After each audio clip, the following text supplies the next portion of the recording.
কানে হেডফোন লাগিয়ে মনের আনন্দে গান শুনতেছিলাম আর গল্প লিখতেছি। হঠাৎ একটি মেয়ে আইডি থেকে মেসেজ আসলো। আসসালামু আলাইকুম।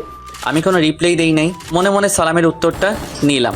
মেসেজের রিপ্লাই দেই নাই কারণ আমার অনেক বন্ধু আছে আমার সাথে ফেক আইডি দিয়ে আমার সাথে মজা করে, আর মেয়েদের মেসেজ পেলে ছেলেরা তো পুরাই আকাশে উঠতে থাকে।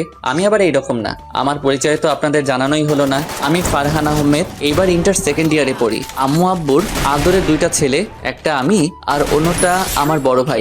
আমার বড় ভাইয়ের পড়াশোনা শেষ করে দেশের বাইরে গেছে জব করতে। ভাইয়ার বিয়ের জন্য একটা ভালো পাত্রী খুঁজতেছি। এবারও মনে সুখে গান শুনতেছি আর গল্প লিখতেছি।